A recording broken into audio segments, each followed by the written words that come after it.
صباح الفل، انا مرت. النهارده هنعمل حلويات بارده في الجو اللي احنا فيه ده، وفي نفس الوقت سريعه وسهله ومش هتحتاجوا ان انتوا تدخلوها جوه الفرن. يعني اسرع حاجه ممكن تحضروها لو جاي لكم ضيوف مثلا. بتتكون من 3 طبقات والتلاتة اطعم من بعض. لو اول مره بتشوفوني ما تنسوش انكم تعملوا لايك للفيديو، مستنيه تعليقاتكم ويلا نبدا على طول.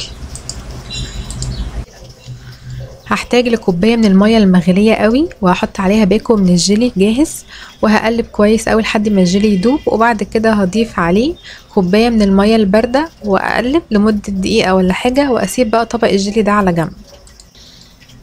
انا كنت بضيف الكوبايه بس بالتدريج مش اكتر، وبقلب في نفس الوقت ده. بقى هعمل حاجه تانية وانا سايبه الطبق ده على جنب. هجيب طبق تاني واحط فيه ربع كوبايه كده من الحليب او الميه، يكونوا فاترين يعني مش سخنين، عشان اعرف ادوب فيه الكاستر كويس. ده كاستر باكو كاستر اللي هو بيتباع جاهز عادي بطعم الفانيليا. هقلب كويس كده علشان الكاستر ده عباره عن نشا يفك معايا، واختياري ممكن تضيفوا باكو من الفانيليا برضو يركز الطعم اكتر. انا ضفت فانيليا سايله.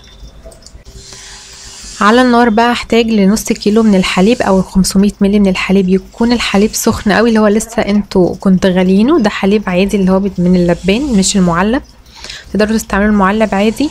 هضيف عليه 3 أو 4 معالق من السكر، معالق كبيره حسب انتوا بتحبوا مسكر قوي ولا لا. انا ضفت 4 معالق وهدوب السكر كويس، وبعد كده هضيف الطبق التاني اللي كان فيه الكاستر اللي انا دوبته. في الوقت ده انا مولعه النار على درجه حراره متوسطه، وهقلب كده بس كام دقيقه لحد ما الاقي الكاستر تقل معايا، ويبقى شكله بالقوام اللي انتوا شايفينه ده، لا هو تقيل قوي ولا هو خفيف خالص، لا في النص كده. وكمان خطوه اختياريه بتفرق قوي في الطعم، ان انا حطيت شويه من جوز الهند الناعمه، حطيت حوالي 3 معالق كده وهقلبهم. بجد فرق في الطعم جدا. هجيب بقى اي اطباق او اي كوبايات بتاعه التقديم دي، وهبتدي ان انا احط فيها لحد كده نصها او اقل شويه الكاستر الاول. دي اول طبق احنا هنحطها.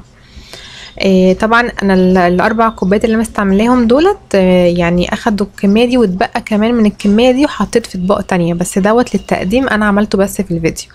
هبتدي بقى الخطوه اللي بعدها ان انا اضيف طبقه من البسكوت، اي بسكوت انتوا تحبوه. انا بصراحه النوع اللي بحبه قوي في الوصفه دي اللي هو بسكوت لوكس، بس تقدروا تضيفوا اي حاجه انتوا عايزينها، تقدروا تكسروه او تطحنوه براحتكم. هنحط بقى الكوبايه دي في التلاجة كده ربع ساعه الكاستر يمسك هو مع البسكوت. برضو نضغط البسكوت جوه الكاستر،